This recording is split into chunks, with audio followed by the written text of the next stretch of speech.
Nos dice que una hemorragia obstétrica se considera como la pérdida de 1000 mililitros de sangre, independientemente de la vía de nacimiento, eh, que, mm, que además genera cambios hemodinámicos y que además ocurre dentro de las 24 horas posteriores al evento obstétrico. ¿De acuerdo? Eh, esa tal vez sea una de las definiciones más aceptadas. Sin embargo, hay muchas.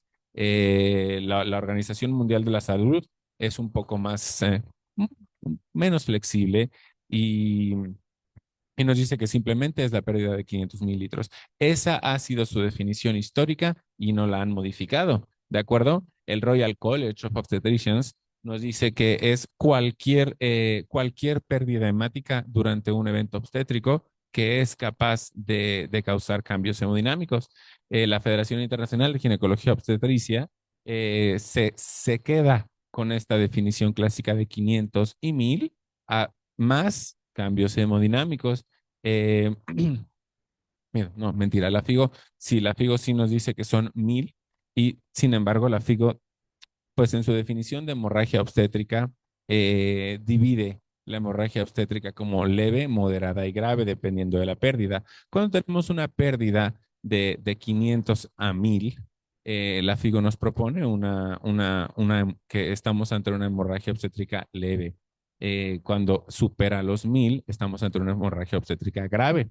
Y ya cuando superamos la pérdida del 40% del volumen circulante de una paciente, es decir, aproximadamente 2.800 mililitros de sangre, estamos ante una hemorragia cuasi mortal, ¿de acuerdo? Una hemorragia masiva. Sin embargo, los canadienses, ellos sí se quedan con esta definición clásica de 500 parto, 1000 cesárea, asociada a cambios hemodinámicos dentro de las primeras 24 horas después del evento obstétrico. Pero para esto, ¿qué nos dice nuestra guía de práctica clínica? ¿De acuerdo? Porque pues a fin de cuentas es en la que nos vamos a regir, es la que vamos a tener que usar nosotros, aunque sepamos, aunque tengamos los conocimientos de otros colegios, tenemos que utilizar lo que nos dicen las guías de práctica clínica y desafortunadamente la guía de práctica clínica no dice mucho al respecto. ¿Ok? Hasta el 2018, la guía de práctica clínica se mantenía constante con la definición clásica, 500 parto, 1000 cesárea, ¿de acuerdo? Sin embargo, en su última actualización que se realizó en el 2021, de hecho se le cambió el título. Antiguamente la guía de práctica clínica se llamaba Prevención y Tratamiento de la Hemorragia Obstétrica en primero, segundo y tercer nivel. Actualmente, después del 2021, la guía de práctica clínica simplemente se llama Prevención y Tratamiento de la Hemorragia Obstétrica. ¿De acuerdo? Que nos dice que la definición tradicional es esta, sin embargo, cada uno de los colegios tiene su definición. Entonces, en realidad no nos orienta mucho a qué es una hemorragia obstétrica. La pregunta aquí es, ¿con cuál nos vamos a quedar? ¿De acuerdo? Entonces yo creo que tal vez la definición más actual es la pérdida de 1000 mililitros de sangre por evento obstétrico independiente de la vía, independientemente de la vía de nacimiento de ese recién nacido y que condicione cambios hemodinámicos. ¿De acuerdo? Entonces, eh, ¿dónde estamos? O sea, ¿cuál es el panorama actual en el país de la muerte materna? ¿Por qué me voy a un término como muerte materna? Porque la hemorragia obstétrica resulta que a nivel global, la hemorragia obstétrica a nivel global sigue siendo la primera causa de muerte materna. ¿De acuerdo? ¿Qué es muerte materna? La muerte materna es la defunción de una paciente por eventos directamente relacionados al embarazo. Cuando hablamos de una muerte materna obstétrica directa, que ocurre o sea, durante el embarazo, dentro de los 42 días, e incluso ya se prolongó esa definición hasta el año después del evento obstétrico. Claro que, pues, excluyendo las causas accidentales como accidentes automovilísticos, intoxicaciones, etcétera. ¿De acuerdo? Entonces, la hemorragia obstétrica es importante y nos compete a todos los que estamos en el campo de la medicina, ya seamos practicantes, ya seamos médicos internos, médicos generales, médicos especialistas, nos compete a todos. ¿de acuerdo? Porque es algo, el parto es algo sumamente fisiológico, es la forma en la que llegan nuevas personas a este mundo, ¿de acuerdo? Y nos compete a todos. Muchas veces he escuchado, desafortunadamente, desafortunadamente, de compañeros médicos, eso no me toca, ¿de acuerdo? Y creo que yo uno de los objetivos de esta presentación, a lo que me gustaría dejarles, es que esta actitud de esto no me toca, nunca ha salvado a nadie, ¿vale? Nunca, nadie ha salvado a alguien diciendo eso a mí no me toca. Y en algo como hemorragia obstétrica, la paciente obstétrica es de todos, ¿vale? Y de hecho, más adelante lo veremos. Entonces, ¿dónde estamos? Es más, ¿dónde estamos en nuestro estado? El estado de Hidalgo. Para la semana epidemiológica 39 de este año, que cerró el 29 de septiembre del 2025, se han presentado 377 muertes maternas. 377 mujeres han muerto por estar embarazadas. Eso es muchísimo, ¿ok? Parece poco, ¿no? Ah, pues son poquitas, pero no. No, no. Eso quiere decir que más o menos por semana está muriendo una. Eso es grave, ¿de acuerdo? Tenemos una tasa de mortalidad materna, una razón de mortalidad materna elevada, ¿de acuerdo? ¿Y cuántas han muerto en el estado de Hidalgo? Seis. Sin embargo, en el año 2025, la hemorragia obstétrica no ha sido la primera causa de muerte materna en nuestro estado, ha sido la sepsis, ¿de acuerdo? De esas seis muertes maternas por hemorragia obstétrica, cuatro han sido por sepsis, ¿de acuerdo? Una por hemorragia obstétrica. Sin embargo, si, si observamos en esta tabla, esa tabla que les estoy presentando es una tabla actualizada, les digo cerrada al día 29 de septiembre de 2025. La primera causa es la edema, el edema, la proteinuria y los trastornos hipertensivos asociados al embarazo. Y la segunda causa, hemorragia obstétrica. Sin embargo, las definiciones son un poco ambiguas. O sea, observemos la causa número tres, aborto. Sí, pero ¿qué complicación del aborto? Una complicación séptica, una complicación hemorrágica, ¿vale? Eh, fíjense, complicaciones del embarazo, parto y puerperio. ¿Eso qué me dice? ¿No sería la hemorragia obstétrica una complicación del embarazo, parto y puerperio? Ok, pero bueno, estas son las estadísticas que tenemos. Esto es lo que nos presentan. Ok, entonces para el día de hoy, la hemorragia obstétrica en México es la segunda causa de muerte materna. Sin embargo, a nivel global es la primera. ¿De acuerdo? Aquí tenemos una tabla del estado de Hidalgo. Aquí está el estado de Hidalgo. Ha tenido ahí tenemos uno, cuatro, cinco y después una no atendida en seis. Si pueden ver, ahí el 6 corresponde al estado de Hidalgo. Eh, el estado en el que más muertes maternas ocurren sigue siendo el estado de México, ¿de acuerdo? La Ciudad de México, Chihuahua, Michoacán, ujú, Veracruz, ¿vale? Pero entonces, hablemos un poco de por qué la hemorragia obstétrica es tan violenta. ¿Por qué un sangrado posparto, una atonía? Y no sé si ustedes han visto, se han presentado y han observado cómo se comporta una hemorragia obstétrica, verán que, que la velocidad, el sangrado es muy importante. Hay que conocer que al término, la circulación de la arteria uterina, al término del embarazo, es aproximadamente 500 a 1000 mililitros por minuto. Por minuto. Entonces estamos hablando de una hemorragia muy violenta, ¿de acuerdo? Entonces tenemos que ser nosotros, cuando confirmamos, vemos un diagnóstico de hemorragia obstétrica, tenemos que ir siempre un paso adelante. Ujú. No es, está sangrando, me la voy a tomar a la ligera. No, es que tu paciente está perdiendo volumen, lo está perdiendo rápido. Tienes que ser más rápido que la hemorragia obstétrica o si no, la hemorragia obstétrica te va a alcanzar. La hemorragia obstétrica, como ya les comenté, de 500 a 1000 mililitros por minuto en la arteria uterina. que corresponde más o menos del 15 al 20% del gasto cardíaco. Es decir, que si nosotros retrasamos eh, por minutos la atención a una hemorragia obstétrica, tenemos una paciente con cambios hemodinámicos, una paciente que está en estado de choque en cuestión de minutos. Ujú. Pero además, cuando hablamos de hemorragia obstétrica, no solo hablamos de muerte materna, porque no todas las pacientes que presentan, o sea, que se enfrentan a una hemorragia obstétrica fallecen, afortunadamente. ¿Ok? También hablamos de la morbilidad. ¿Qué pasa en esa paciente que tiene una hemorragia obstétrica mayor? ¿Ok? Y tiene, o sea, y presenta morbilidad extrema. No nada más se trata de, se murió.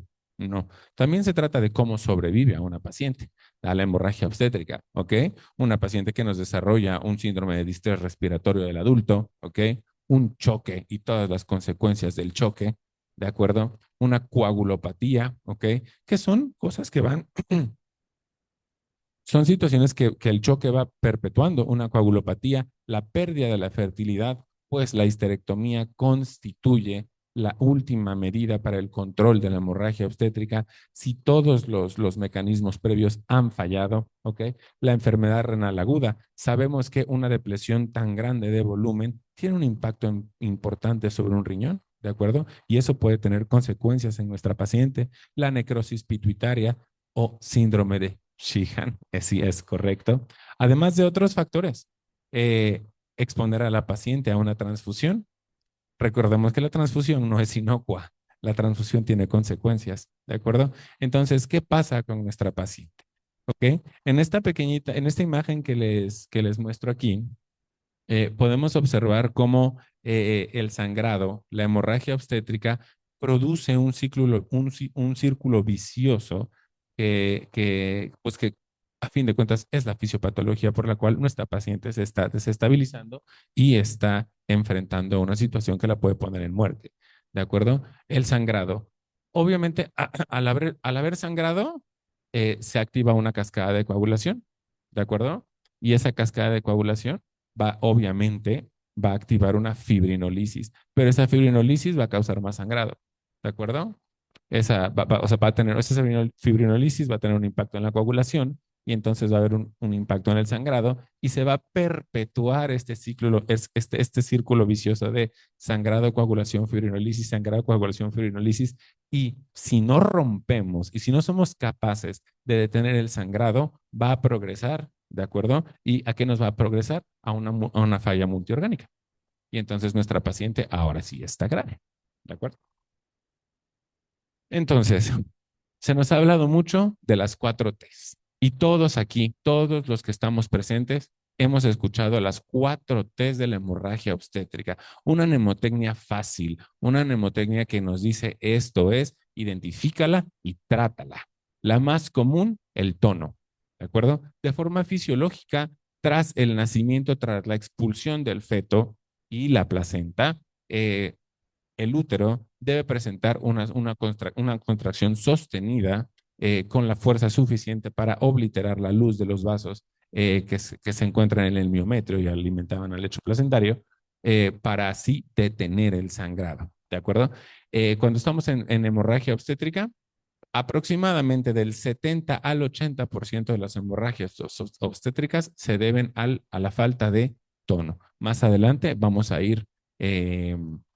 ir abordando causas por las cuales podemos tener una atonía uterina y cómo le vamos a dar frente, ¿no?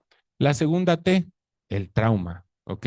Es decir, la lesión, la laceración de la vía genital, ya sea de la genital, o sea, de los genitales, en un parto, del útero, etcétera, como causa de hemorragia obstétrica. La 3, el tejido, es decir, la retención de tejidos, el trastorno de placenta creta, etcétera, como causa de hemorragia obstétrica. Y la última T, la trombina, es decir, los defectos en la coagulación, ya sea una paciente que pues tiene una, una coagulopatía genética o adquirida durante el embarazo, ¿de acuerdo? Sin embargo, el Colegio Americano de Ginecólogos y Obstetras ha propuesto una quinta T, una quinta T que no es orgánica, que no es fisiológica, una quinta T que se debe a nosotros, a los que estamos dando, a los que estamos dando el tratamiento a la hemorragia obstétrica. El tiempo, el tiempo. Entonces, de aquí deriva el hecho de que nosotros, de forma oportuna, tengamos categorizada a nuestra paciente como bajo, alto riesgo, o sea, bajo, mediano y alto riesgo de hemorragia obstétrica. Aunque aún así, les voy a decir algo. La paciente con bajo riesgo puede tener una hemorragia obstétrica difícil. Y esa paciente que tenemos catalogada como alto riesgo puede simplemente no presentar. ¿De acuerdo? Pero aún así, tenemos que tener en cuenta, tenemos que conocer a la paciente a la que estamos tratando, incluso aunque acabe de llegar a la unidad de salud, hospital, donde sea. Una historia clínica, un interrogatorio, ¿de acuerdo? Un análisis correcto de un triage obstétrico, es decir, lo que escucho, lo que veo, ¿ok? Lo que exploro en la paciente para más o menos darnos una idea y poder evaluar a esta paciente y conocer el riesgo de hemorragia obstétrica. ¿De acuerdo? Entonces, claramente, si nosotros somos capaces de saber si nuestra paciente tiene el riesgo de hacer una atonía uterina, ¿ok? De tener un trauma, ¿ok? De tener una situación placentaria muy temerosa, ¿ok? O una paciente con preeclampsia en la cual ya estamos, por una preeclampsia, por ejemplo, puede ser causa de más de 2 test, ¿de acuerdo? Vamos a medirla en riesgos, de tal forma que vamos a tomar decisiones oportunas, procedimientos adecuados y vamos a tener un impacto positivo en la vida de esa paciente. Entonces, hablando del tono, ¿de acuerdo? Como ya les dije, el tono es la primera causa de hemorragia obstétrica, afortunadamente. ¿A qué se debe? A anormalidades en la contracción uterina. Y son muchísimos, muchísimos los factores que pueden causar una atonía uterina. Empecemos por el primero, la sobredistensión uterina, ¿ok? Es decir, un útero que está muy estirado, por así decirlo. Entonces, al momento de la expulsión, no puede, se le dificulta esta fuerte contracción que debe de hacer para el control de la hemorragia. Un polidramnios, ¿de acuerdo? Un feto grande para edad gestacional, una gestación múltiple, ¿de acuerdo? Cualquier situación en la que el útero está más grande de lo que debería ser, ¿de acuerdo? Una infección intraamniótica, claramente. Un útero infectado es un útero que no tiene una respuesta de un útero sano frente después de la expulsión para hacer la contracción. Eh, Funcionales, la capacidad funcional y las alteraciones anatómicas del útero. El parto precipitado, ese parto que se va de 0 a 10 en 3 horas y se presenta la expulsión, ¿de acuerdo? Esa actividad uterina tan intensa que ha producido un parto precipitado puede de alguna forma agotar al músculo uterino y entonces el tono no se presenta y estamos frente a una situación de hemorragia obstétrica. También el parto prolongado, ese parto que está, ese útero que está trabaje y contracción, el parto progresa de forma lenta, puede causar un útero que se agota, un músculo que se agota y la contracción es torpe, es poca. ¿De acuerdo? La miomatosis. La miomatosis, esa miomatosis intramiometrial, ¿ok? Puede tener un efecto importante. ¿Por qué? Porque anatómicamente está teniendo un impacto sobre el útero. ¿De acuerdo? Las anormalidades uterinas, las malformaciones mullerianas, un útero bicorne, un útero bidelfos, ¿de acuerdo? Son situaciones que pueden llegar a una atonía uterina, ¿de acuerdo? El uso de relajantes uterinos, la terbutalina, aunque la terbutalina, el salbutamol, ¿ok?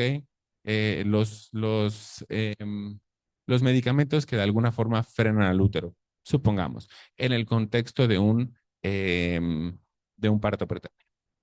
Un parto pretérmino al que se le dan tocolíticos, se le da salbutamol, se le da orciprenalina, se le da nifedipino, ¿de acuerdo? Como medicamentos para frenar el útero y establecer un esquema de maderuz pulmonar, pues el parto es inminente. Sin embargo, a la hora del parto, por el efecto de estos medicamentos que nosotros administramos para permitirle al feto es recibir un esquema de madurez pulmonar, pueden ser la causa de la hemorragia obstétrica. Los agentes analgésicos halogenados, aunque su uso es muy limitado en la actualidad, el sulfato de magnesio. ¿Se acuerdan que les comenté ahorita que hablábamos de las 4 T's?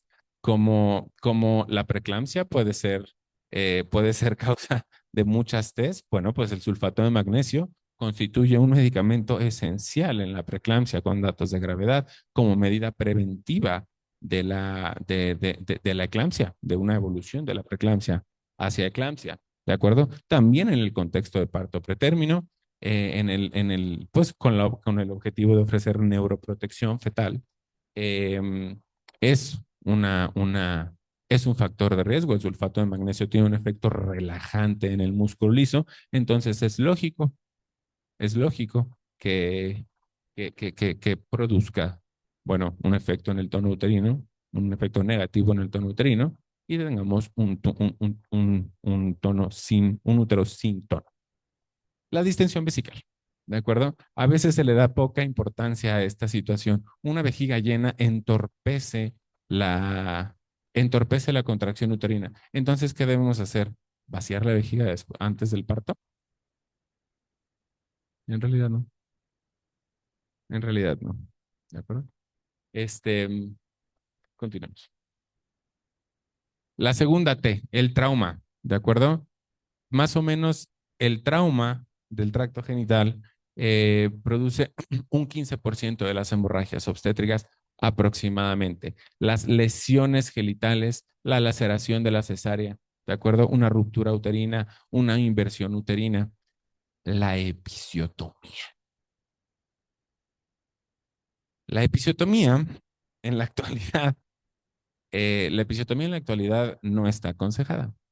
Yo sé que muchos, de forma rutinaria, a todas las pacientes cuando atendemos un parto, les dejamos caer una episiotomía con el objetivo de evitar un desgarro.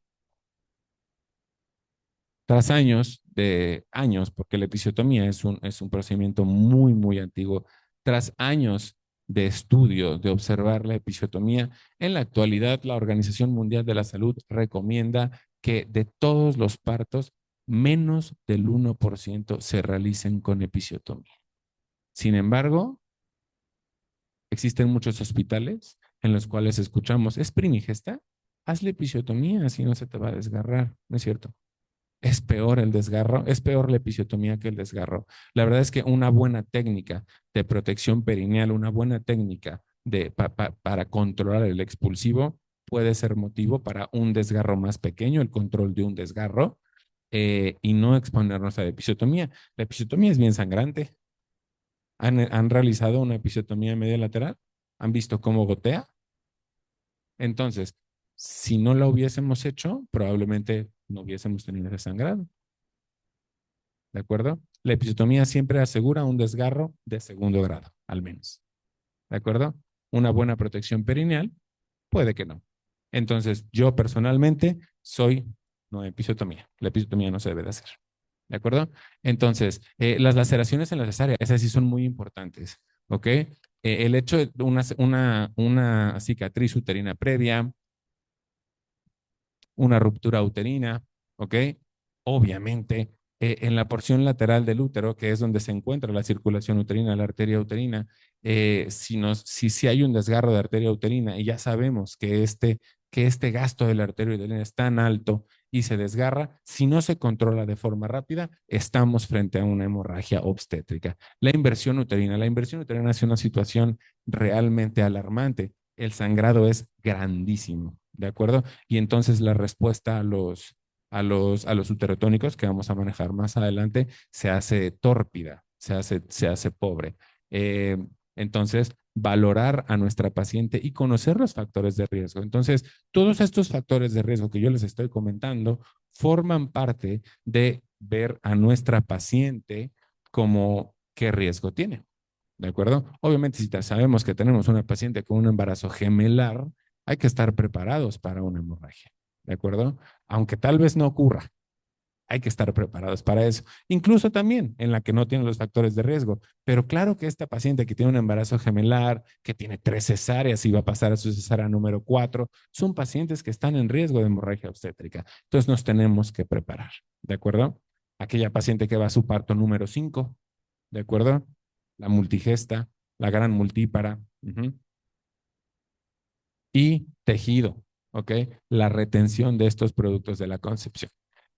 Aquí hablamos, pues, de retención de cotiledones placentarios, una retención placentaria como tal, como muerte, como causa de hemorragia obstétrica directa, ¿ok? ¿A esto a qué se debe? A una expulsión incompleta de la placenta. Después, una entidad muy temida, el acretismo placentario, el espectro de placenta creta. Esta situación que si nos agarra sin diagnóstico prenatal, de verdad el escenario se puede convertir en algo fatal, en algo grave, ¿de acuerdo? Y requiere una intervención muy, muy intensa para que esta paciente sobreviva, ¿de acuerdo? Entonces, siempre, pero fíjense cómo ahí dice instrumentaciones previas. Muchas veces decimos, es que si la paciente no tiene cesáreas, no tiene riesgo de acretismo. No, sí, el legrado, la aspiración manual endouterina, son parte, son riesgos para hacer un acretismo placentario. Es más, una histeroscopía aumenta el riesgo de acretismo placentario. Entonces, de ahí deriva la importancia de nuestra paciente, de la historia clínica de nuestra paciente, de un adecuado interrogatorio de cuántas cesáreas ha tenido, de cuánto tiempo ha pasado entre las cesáreas, ha tenido abortos, ha tenido legrados, se ha de alguna forma sometido a algún tratamiento uterino, a una miomectomía, a una cicatriz uterina. Cualquier cicatriz uterina es motivo suficiente para estudiar a una paciente y descartar el acretismo placentario. Pues esa paciente que cumple los criterios que sospechamos que tiene acretismo placentario es una paciente directa para el tercer nivel de atención. ¿De acuerdo? Desde que se identifica. Vamos, se fue. Uh-huh. Y la retención de coágulos. Eso es de lo más frecuente, ¿de acuerdo? Siempre que atendemos un parto, realizar una maniobra de CREDE, ¿de acuerdo? Para asegurarnos que el útero se vacíe y una adecuada contracción evite la formación de coágulos. Sin embargo, eso no nos lo asegura. Tenemos que estar vigilando a nuestra paciente después del parto, ¿ok? Y la última, la trombina anormal, anormalidades en la coagulación, ya sean estados preexistentes, ¿ok? Enfermedad de von Willebrand, púrpuras, etcétera, ¿ok? Adquiridos durante el embarazo, preeclampsia, lo que les comenté, preeclampsia. La preeclampsia con datos de gravedad puede cursar con una trombocitopenia, ¿no? Ahí tenemos un factor de riesgo para hemorragia. Un síndrome HELP, por Dios, es un factor de riesgo para hemorragia, ¿de acuerdo? El óbito, un óbito, cuando un recién nacido, cuando un feto muere, empieza a secuestrar factores de coagulación. Entonces, ahí se presenta ya una coagulopatía inducida por el feto. Tenemos un riesgo, ¿de acuerdo? Entonces, el óbito es un factor de riesgo para hemorragia obstétrica. El desprendimiento placentario, lógicamente, pues va a causar sangrados, ¿ok? Infiltración uterina, consumo de factores de coagulación, etcétera. La embolia de líquido amniótico, una situación casi mortal de bueno, un evento muy, muy desafortunado. O la causa iatrogénica. Existen pacientes que por indicación médica deben de usar enoxaparina durante el embarazo, ¿de acuerdo? O incluso aspirina, aunque la aspirina, de verdad, el riesgo de sangrado que induce una aspirina es muy leve. Esto va más que nada a la enoxaparina, ¿de acuerdo? Pacientes que requieren enoxaparina por técnicas de reproducción asistida o por el motivo que sea, que requieren anticoagulación terapéutica y la anticoagulación no se ha suspendido y es momento de interrumpir el embarazo, puede ser causa de una hemorragia obstétrica. ¿De acuerdo? Entonces, ¿se dieron cuenta cómo existen factores de riesgo? Entonces, podemos ya ubicar a nuestra paciente tiene un riesgo poco, un riesgo pequeño, un riesgo alto, un riesgo no tan alto, un riesgo mediano. Sin embargo, nunca, nunca menospreciemos a una paciente. Cualquiera puede presentar una hemorragia obstétrica, una en mayor medida que otra, sí, pero jamás, jamás tomemos un parto como, van a ser y ya. No, la hemorragia obstétrica, aunque sea de bajo riesgo, puede ocurrir. ¿De acuerdo? Entonces, la evaluación de los factores de riesgo. ¿Ok? Entonces, como ejemplo, porque hay muchos factores más. Un embarazo de una paciente, un embarazo único, ¿de acuerdo? Una paciente que ha tenido menos de 4 partos, ¿ok? Un útero que nadie ha tocado, un útero sin cicatrices, sin legrados, sin aspiraciones, sin cesáreas, ¿ok? Paciente que no ha tenido una hemorragia obstétrica, es decir, no existe el antecedente de hemorragia obstétrica, la podríamos clasificar como riesgo bajo, ¿de acuerdo? Vamos a hablar de un riesgo medio. Paciente con antecedente de una cesárea, una miomectomía, ¿de acuerdo? Más de 4 partos, es decir, la multipara, la gran multiparidad, ¿ok? Una gestación múltiple, la presencia de miomas, de miomatosis uterina, ¿ok? Una infección intraamniótica, el uso de sulfato de magnesio, la conducción con oxitocina, hablando de riesgos muy altos, el espectro de placenta creta, ¿ok? Independientemente de su profundidad, de su infiltración memetrial, es un riesgo muy elevado, ¿ok? Un hematocrito menor a 30, esto es muy importante.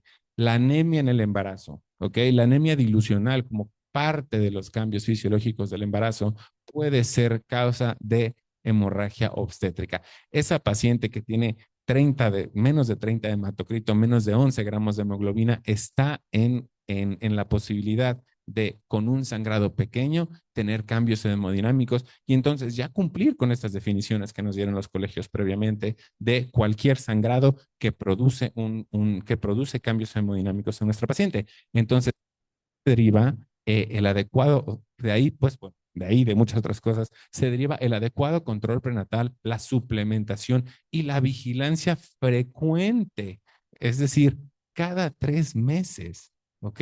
De nuestra paciente, de cómo está su hemoglobina, de cuáles son sus niveles de hemoglobina. ¿La estamos suplementando bien? ¿Ok? Tiene buenas cifras. ¿Es necesario corregirla? Porque muchas veces se presentan pacientes que empiezan con el embarazo con 13 gramos de hemoglobina y nunca, nadie más le solicita unos niveles de hemoglobina. Y sorpresa, cuando se presentan al evento obstétrico, tiene 8.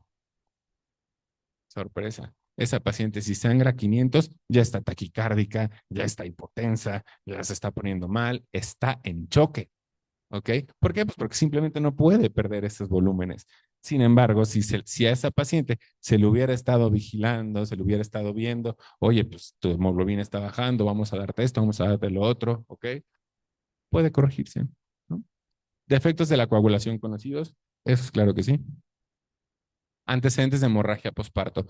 Más o menos, una paciente que presenta una hemorragia posparto tiene del 30 al 40% de probabilidades de volver a hacerla en el evento obstétrico que sigue.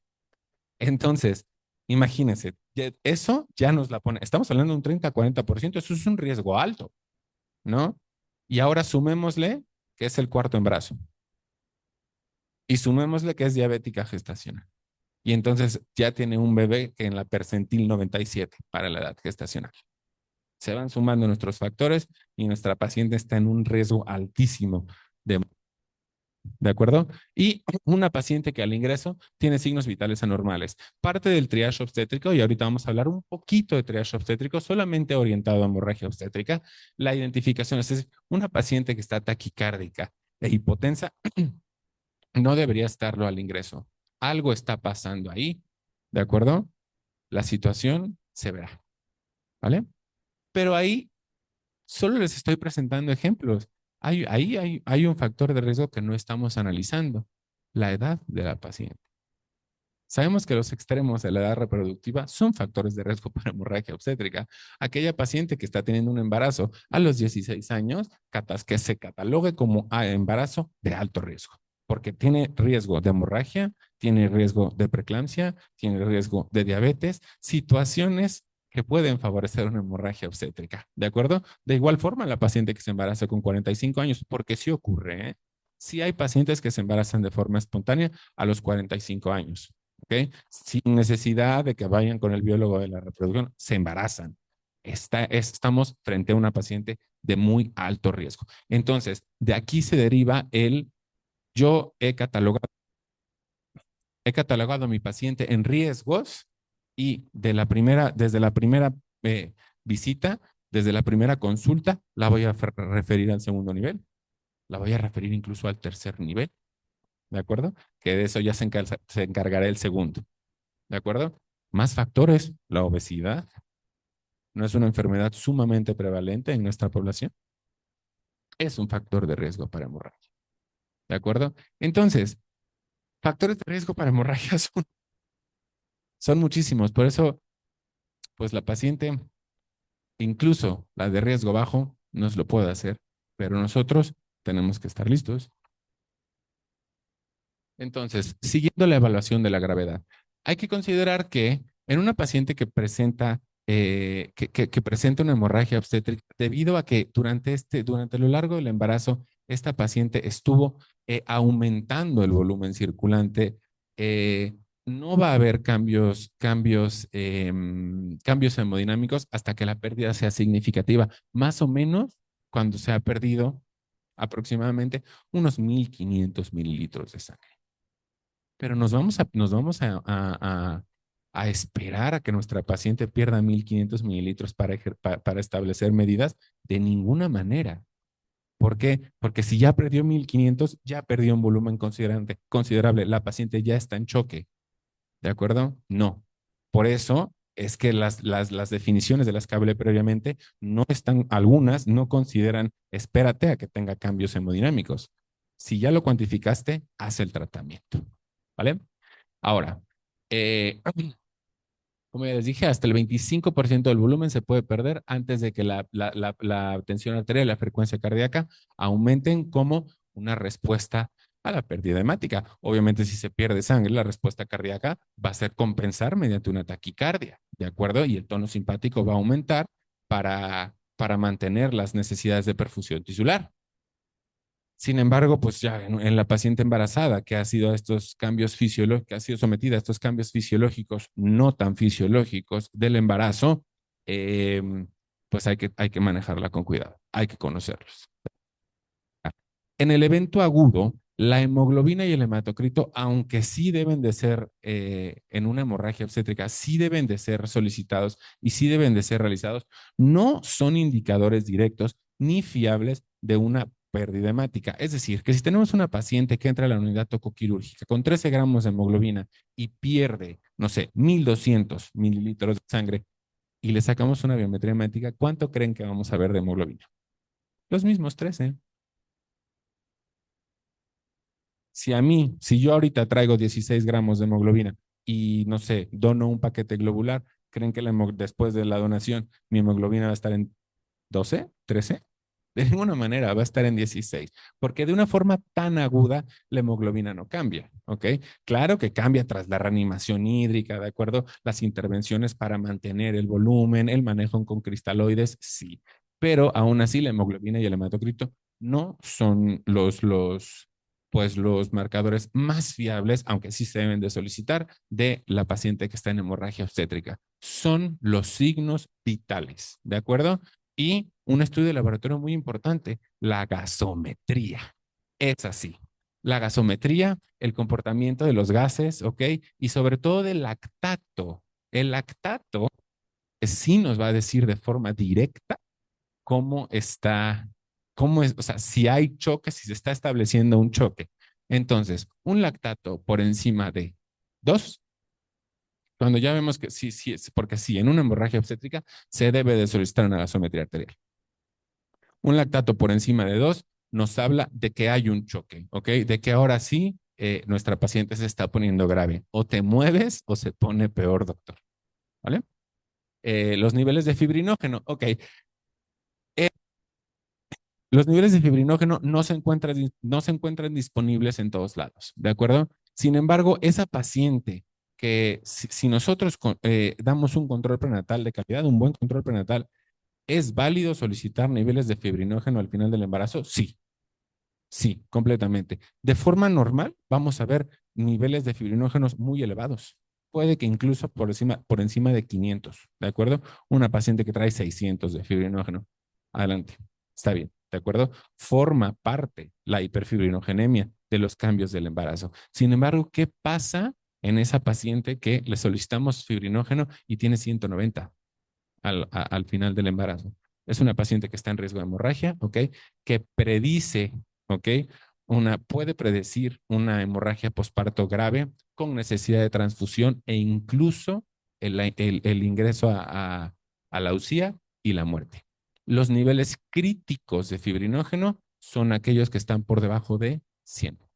Cuando una paciente tiene menos de 100, hay que tomar medidas incluso preparto, precesárea, que ahorita las vamos a ver, para evitar para evitar, intentar controlar esa muy probable hemorragia obstétrica.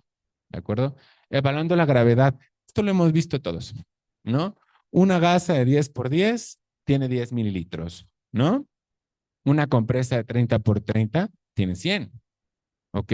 Cuando la sábana está empapada, ya la paciente ha perdido 1000, ¿no?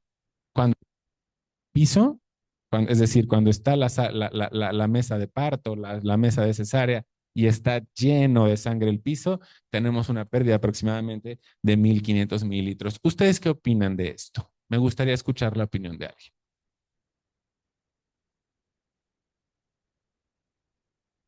¿no? Bueno, pues qué bueno, porque esto no es correcto, ¿de acuerdo? Aunque sí orienta, esto desestima una hemorragia obstétrica. Esto desestima el sangrado real. Entonces, en una hemorragia obstétrica, de la integración de todos los que deben de participar en una hemorragia obstétrica, la sangre, o sea, la pérdida debe de ser pesada, no calculada al tanteo, así de, pues yo creo que fueron 500, porque se han realizado ejercicios. Es más, yo ahorita podría realizar ejercicios y les podría poner un riñón con 500 mililitros y les preguntaría cuánto tiene, 300, 400, 250, pero no, tiene 500. Les podría presentar un pañal empapado. ¿Cuánto tiene? 500. Y en realidad está pesando 1000.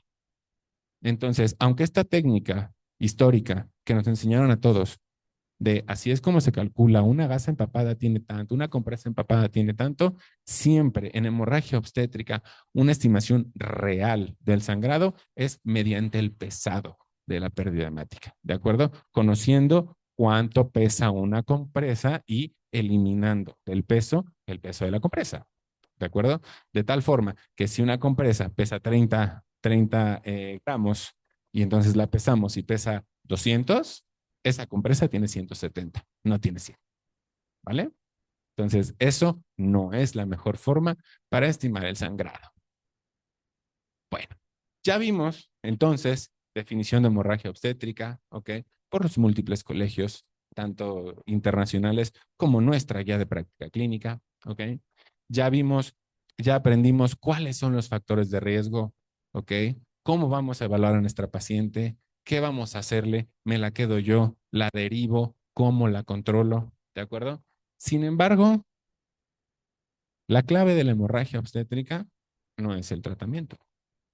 La clave de la hemorragia obstétrica, como casi todo en nuestra profesión, es la prevención, prevenir la hemorragia obstétrica.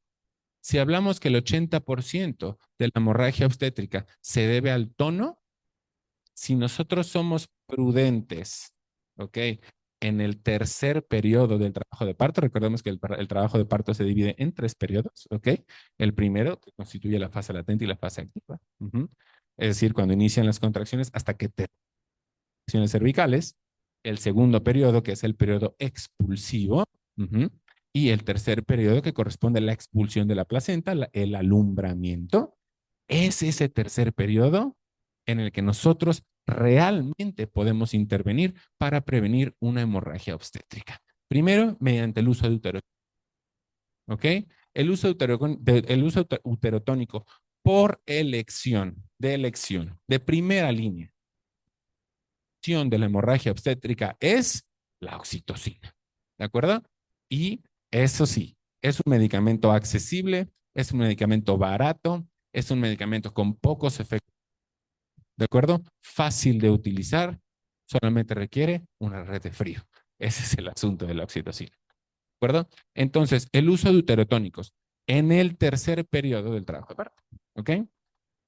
La oxitocina, eh, si nosotros nos vamos a ver nuestras guías de práctica clínica, nos dice que la oxitocina se debe de administrar a la salida tras la salida del hombro anterior en el parto. El hombro anterior, si la paciente tiene una vía periférica permeable, la administración de 5 unidades internacionales de embolo. Y si no hay vía permeable, 10 unidades internacionales de forma intramuscular. ¿Por qué tras la salida del hombro anterior? Primero, porque nos hemos asegurado de que no hay una distosia de hombros.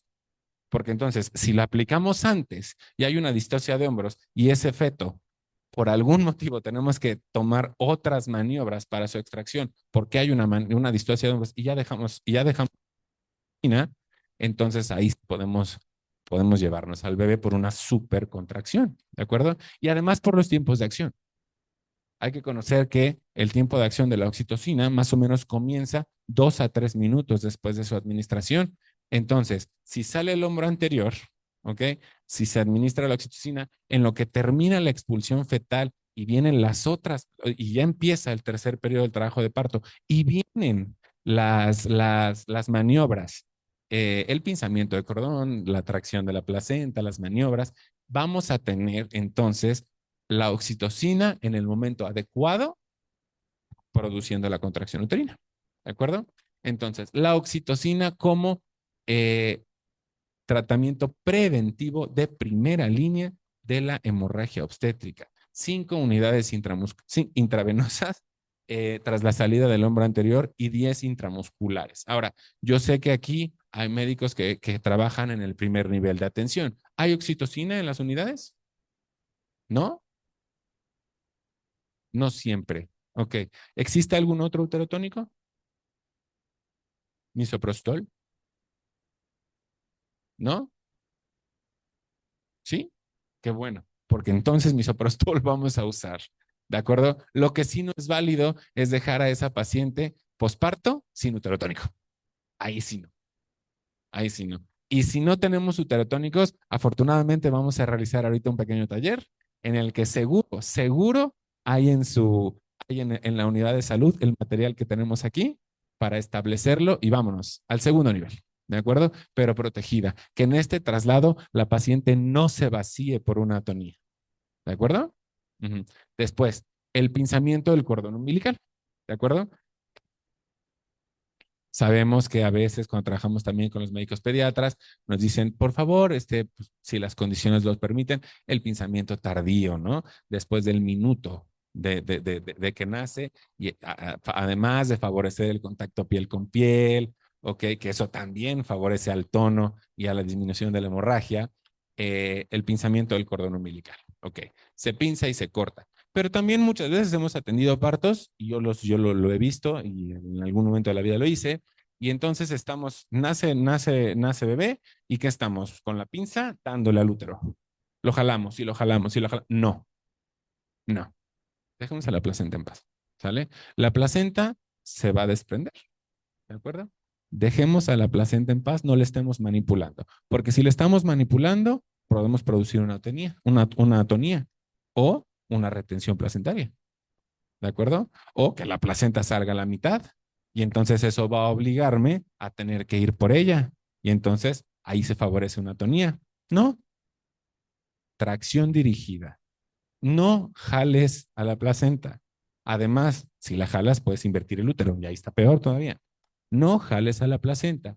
Dirígela, ¿ok? Protege mediante la maniobra de Branda-Andrews, ¿ok? Es decir, la presión suprapúbica, ¿ok? Para evitar la inversión uterina, se protege el útero con la mano izquierda, y se tracciona de forma leve, es decir, nada más se le da dirección a ese cordón umbilical y solito sale. ¿De acuerdo? Claro que tenemos nuestro tiempo establecido, nuestros 30 minutos, ¿verdad? Porque una placenta que no ha salido después de 30 minutos ya requiere otro manejo. Ahorita lo vamos a ver. ¿De acuerdo? Entonces, se propone incluso el alumbramiento espontáneo. Déjala que saque. Dale tiempo. No la estés forzando. No tienes por qué hacerlo. ¿De acuerdo? Entonces, esa es la prevención de la hemorragia obstétrica, al menos por atonía. Claramente, pues por un acretismo esto no forma, o sea, no tiene sentido, no tiene contexto. ¿Ok?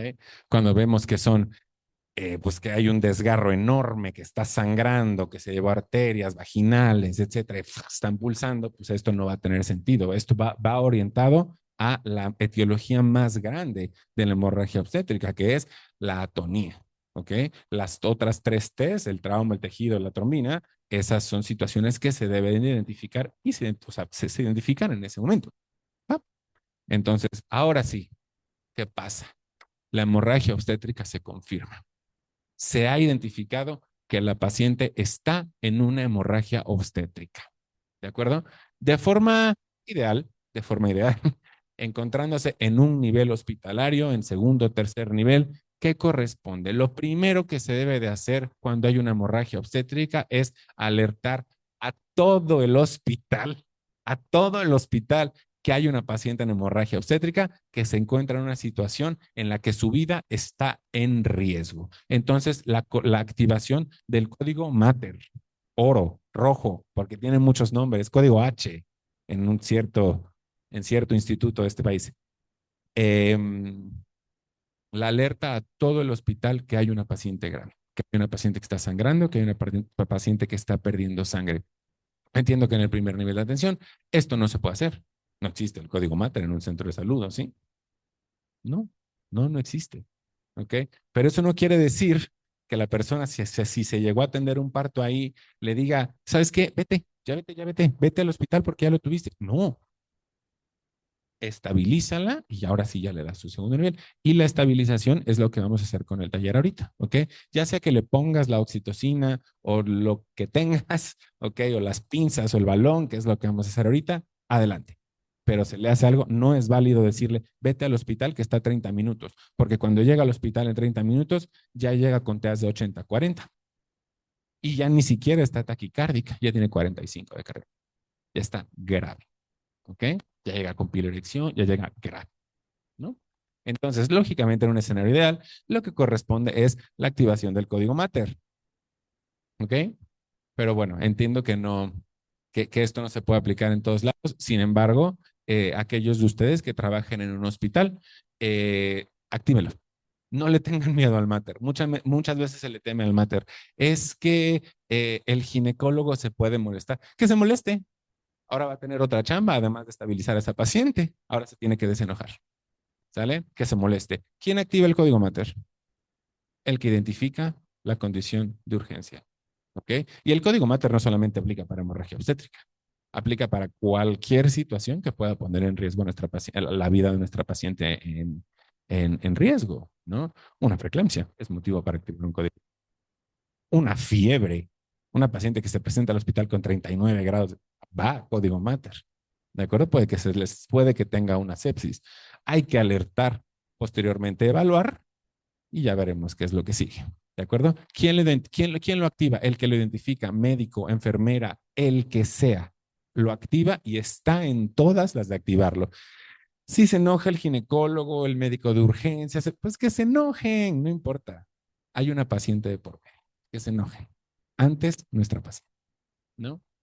Bueno, ahora sí, esto es importante. El índice de choque. El índice de choque es, pues, es el resultante, o sea, el resultado de dividir la frecuencia cardíaca sobre la tensión arterial sistólica. ¿De acuerdo? Se eleva, lógicamente, como su nombre lo dice, cuando la paciente se encuentra en choque. Es una herramienta útil y confiable para predecir o detectar una hipovolemia y un compromiso hemodinámico temprano. Entonces, si nosotros dividimos la frecuencia cardíaca sobre la tensión arterial sistólica y la tenemos en mayor a 0.7, es motivo suficiente para activar el código MATER. El código MATER. Entonces, en una paciente en choque, es suficiente o sea, con más de 0.7 es motivo para activar el código Mater y alertarlos. De forma ideal, en un código Mater, cuando se activa el código Mater, el objetivo es la integración del equipo de respuesta inmediata en obstetricia. ¿Y quiénes deben de asistir? Miren cómo la paciente es de todos. ¿Ok? Dirección médica, ginecología obstetricia, medicina crítica, anestesiología, pediatría, cirugía, enfermería, trabajo social, laboratorio, banco de sangre, imagenología, camillería. Y todos tienen un motivo, ¿de acuerdo? O sea, la supervisión, ¿ok? Porque tal vez ellos sean los que más poder tienen para conseguir los recursos o el traslado para esa paciente. Obviamente el médico ginecobstetra no es necesario explicar por qué, ¿de acuerdo? La medicina crítica, medicina interna, anestesiología, también su intervención puede ser muy, muy importante y necesaria en el momento de atender a una paciente que se encuentra en hemorragia obstétrica. Obviamente los médicos pediatras pues van a recibir a ese recién nacido. Cirugía, si se requieren medidas avanzadas para el control de la hemorragia, va a entrar enfermería, enfermera A, B, C y D, ¿de acuerdo? Trabajo social para la ayuda de comunicación con familiares, traslados, etcétera. Laboratorio para estos laboratorios que ya les pedí y la presencia y para realizar las pruebas pertinentes para cruzar sangre, banco de sangre, imagenología para diagnósticos y camillería para movilización de pacientes. Entonces, ahora sí, hablando de uso de uterotónicos, eh, ahora sí, en el tratamiento de la hemorragia obstétrica, no en la prevención, en el tratamiento de la hemorragia obstétrica, la oxitocina sigue siendo la primera línea de tratamiento. Ahí sí, esta bibliografía es del Colegio Americano de Ginecología Obstetricia.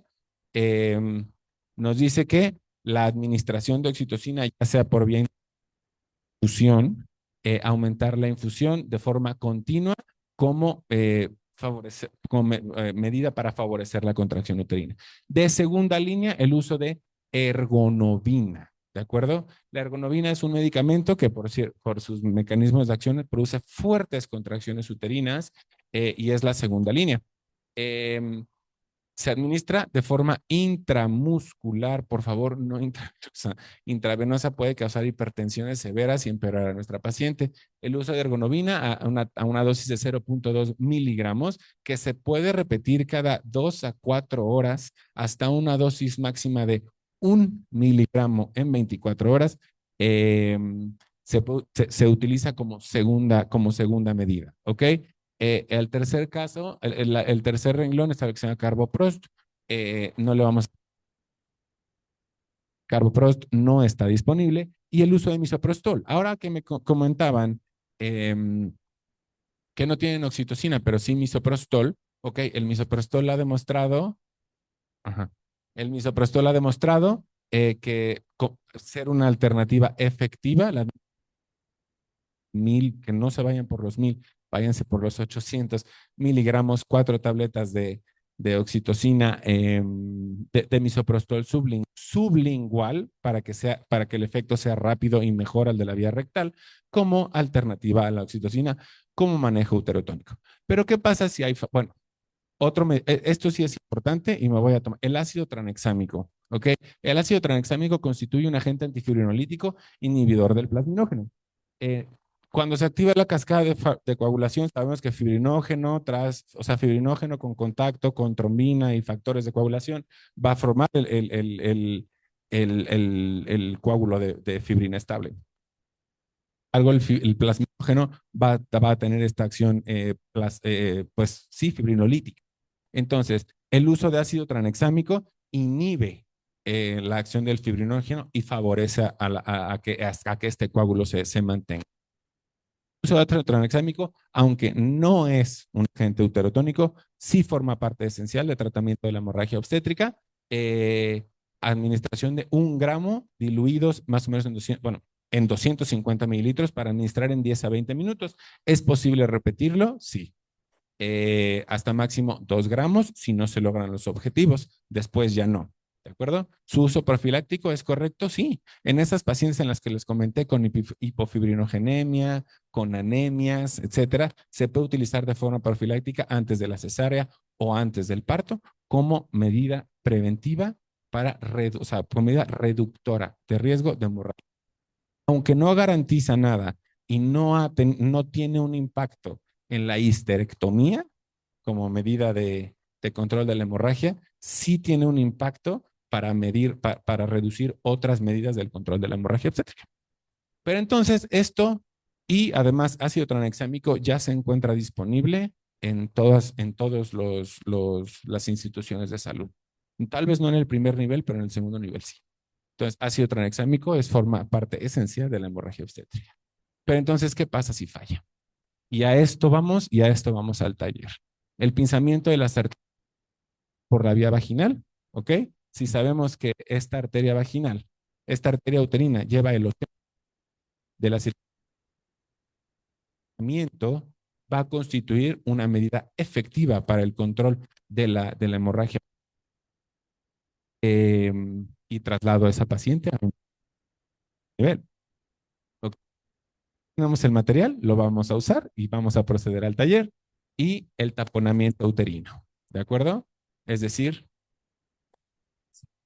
es decir, el uso de un balón Bacri, ¿ok? Ejercer una presión intrauterina mayor a la de los vasos, a la de los vasos sanguíneos para obliterarlos y detener la hemorragia obstétrica. Aunque el balón de Bacri, que es ese que estamos viendo ahí, es un dispositivo armado específicamente para la hemorragia obstétrica, que es maravilloso, es muy caro y no se encuentra disponible en todos lados. Entonces, existe una forma artesanal de hacerlo y vamos a proceder a hacerlo con el material que tenemos aquí. ¿Alguna pregunta?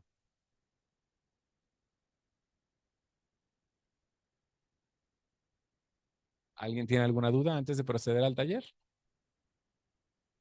Por favor.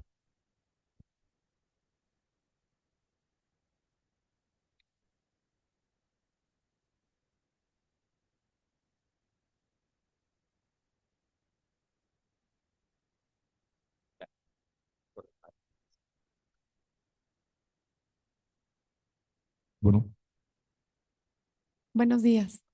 buenos días, hola. Primero, doctor, pues muchas gracias por la explicación.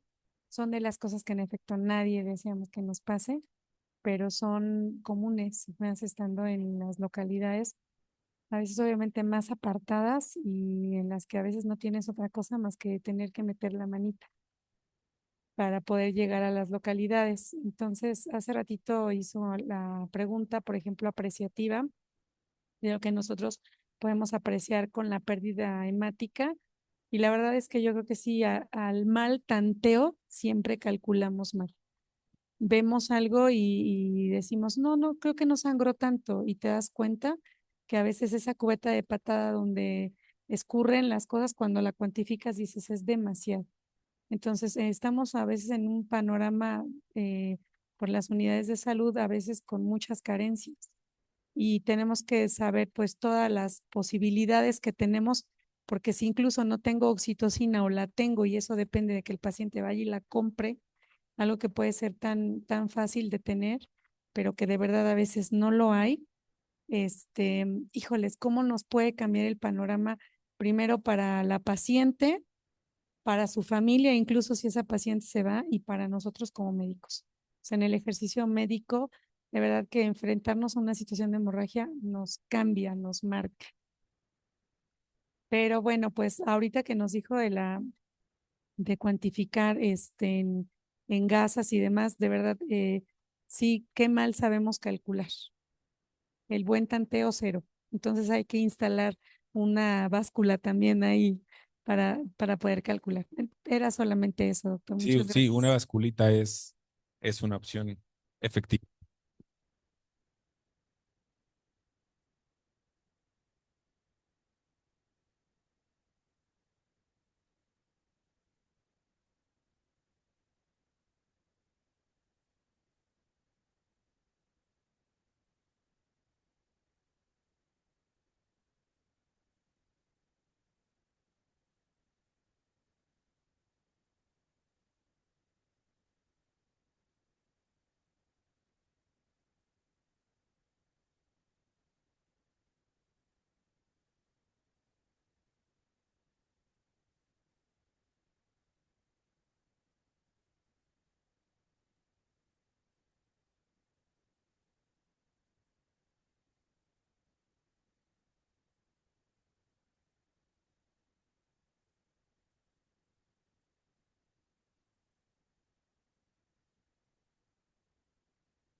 El cervix posparto es este, ¿de acuerdo?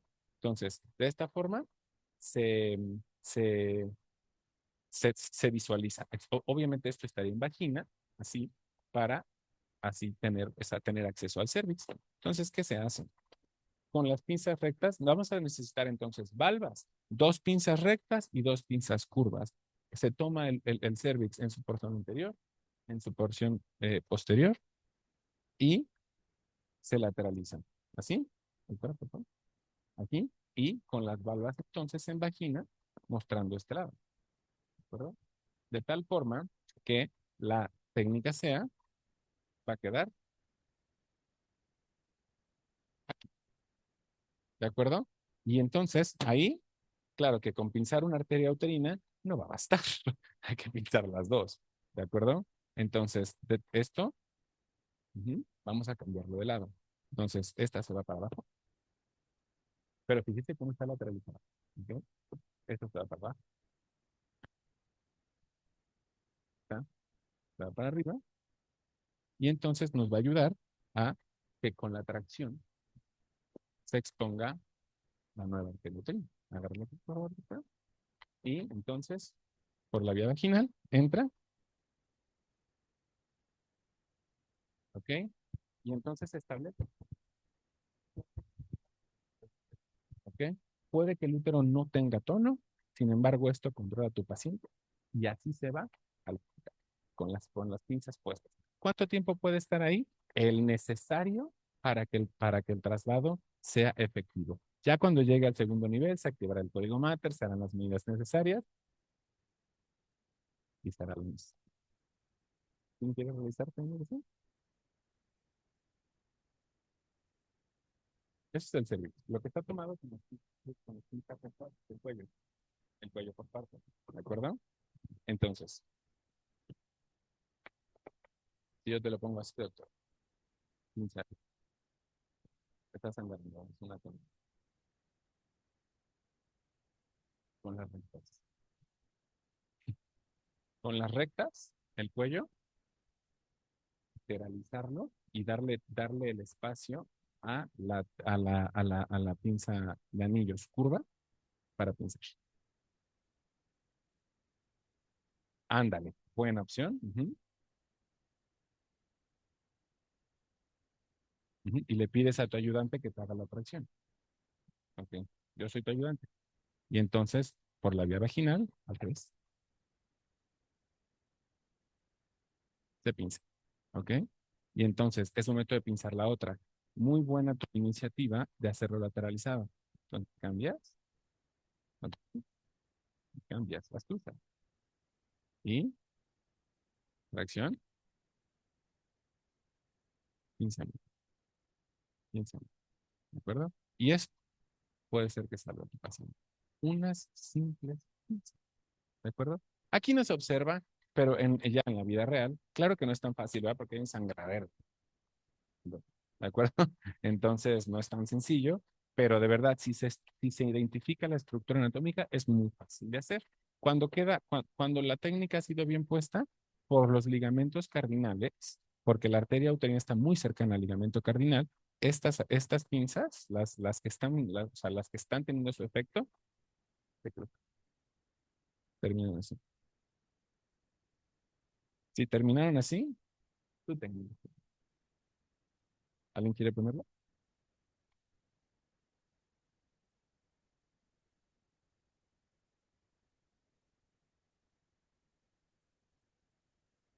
Este balón Batrin artesanal tal vez sea una parte importante, porque en el centro de salud sí hay una sonda, ¿no?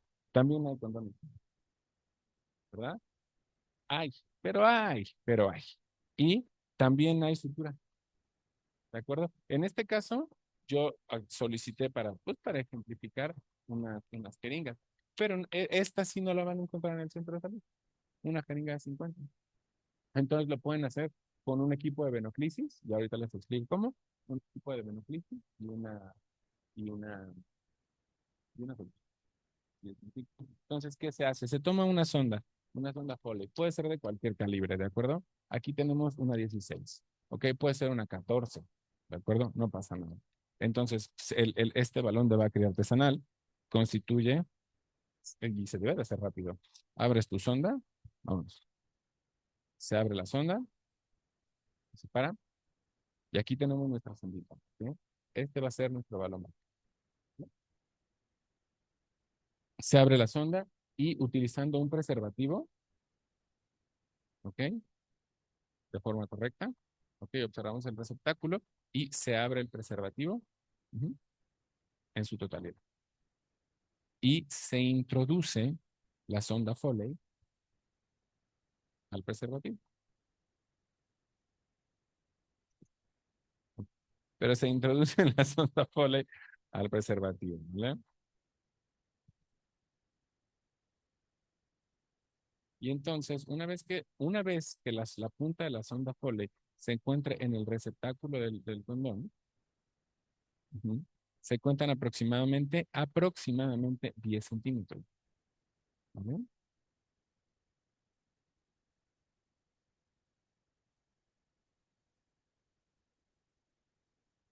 Se cuentan aproximadamente 10 centímetros, ¿verdad? Y entonces,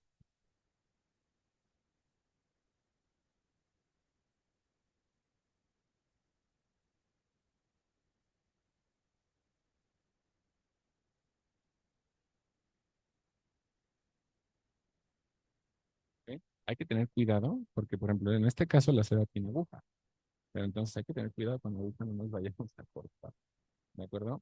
Entonces, se hace una especie de nudo, como un prenudo, ¿sí?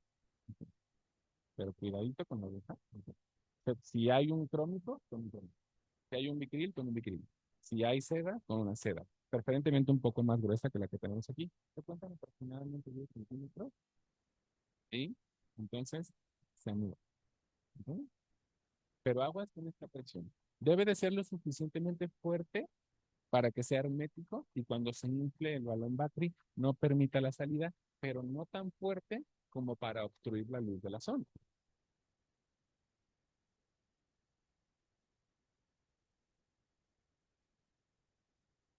Ujú. Se vuelve a mover.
Un postparto de término se debe de llevar hasta los 500 mililitros, es decir, 10 jeringas. Entonces vamos a necesitar el apoyo de alguna enfermera que nos esté cargando la jeringa para ir, es decir, que si yo lo coloco aquí, la otra ya está siendo llenada para que yo la vuelva a colgar, ¿de acuerdo? Y así hasta los 500 mililitros intrauterino. Entonces el condón se infla y ejercen una presión contra las paredes uterinas, de tal forma que sea suficiente para ocluir los vasos y controlar la hemorragia. Les digo, aquí pues lo utilizamos con jeringa. Entonces, si no hay jeringa, con un equipo de venoclisis aquí, o sea, el equipo de la venoclisis va aquí y se le conecta como de la forma habitual a una solución de 500 y solito se llena. Si lo quieres apretar porque te urge, apriétalo. ¿De acuerdo? ¿Cómo evitar que se salga?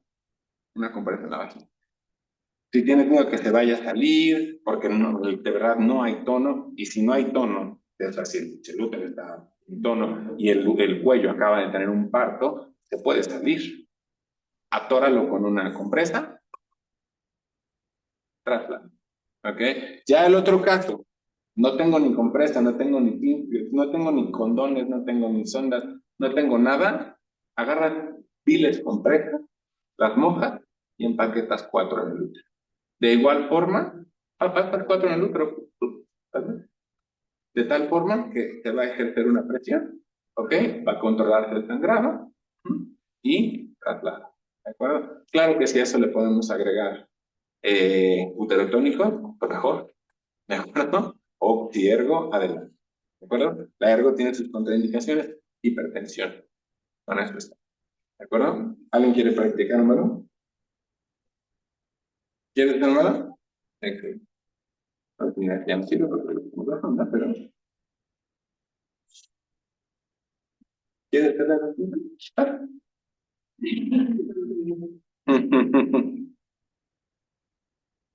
Vas a hacer la de las pinzas, ahorita te ayudo. Entonces,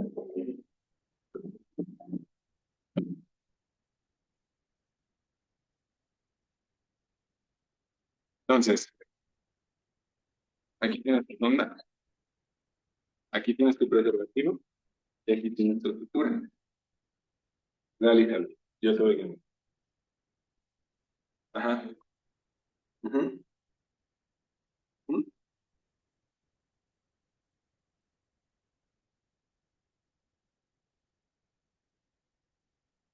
Puede ser mañoso. Y ahorita te explico cómo. Buena opción.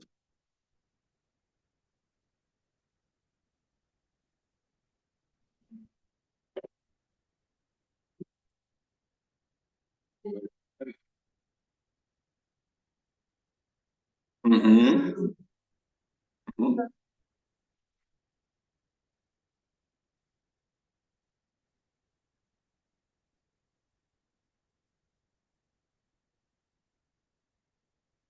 Otro. Dale otro. Pero mira, ahí ya está. Otro. Pero es que si se te aflojó, por eso es que se le dan más vueltas, para evitar eso.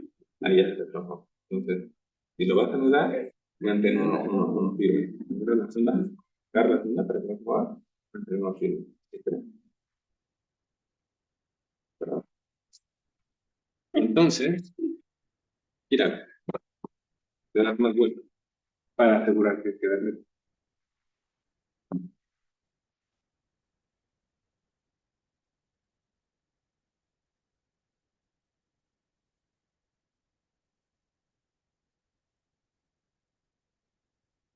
Anúdalo, apriétalo, y este nudo bájalo un poquito con fuerza.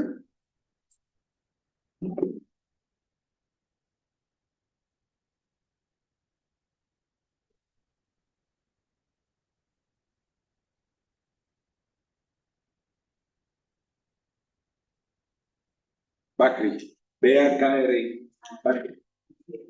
Entonces, inflalo. Yo soy tu ayudante. Inflas uno, V con Vega, ¿eh?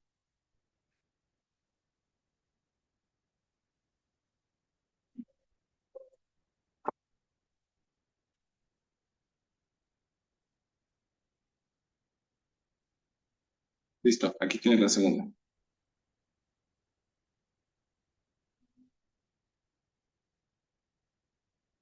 Déjala ahí.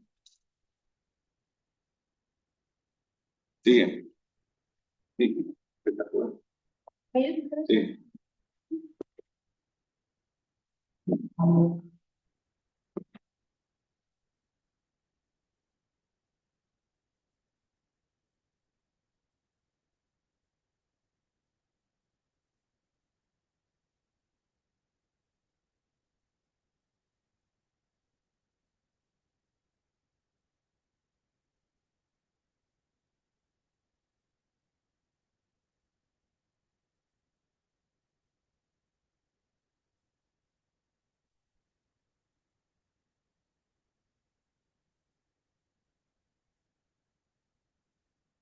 ¿Ya viste?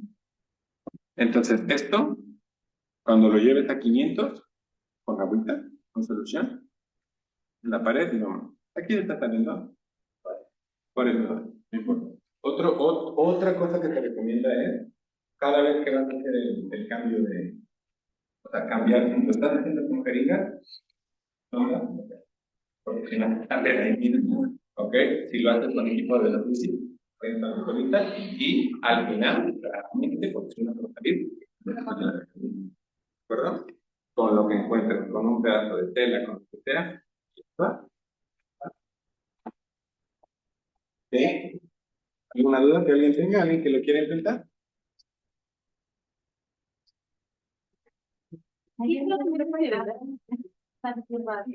Las proteínas, así es. Sí, exacto. Sí, porque si no van a ir ahí saltando y molestando. Ahora, esto duele, ¿eh? La textura se duele. Pero, vale, la presa o la falda, la presa.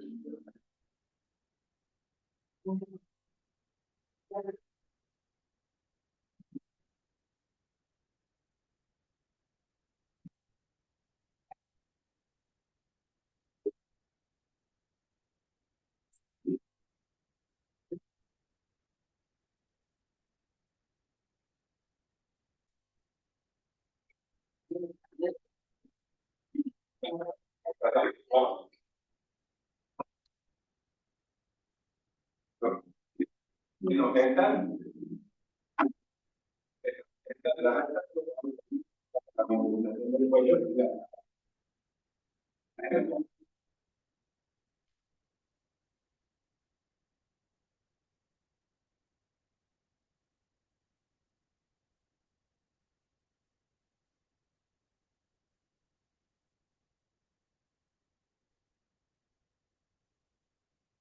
Sí, ok, sí, este sí está en prueba.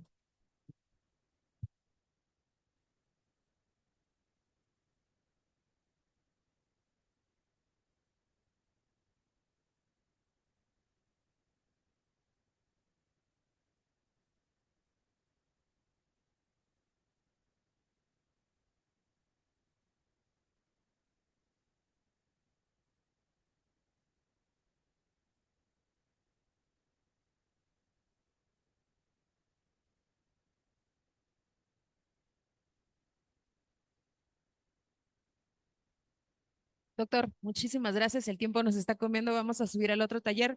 Le damos un fuerte aplauso al doctor, por favor. Muchísimas gracias.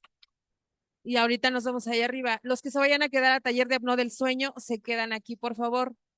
Aquí va a ser y el taller de rehabilitación es en el aula Gemela 2.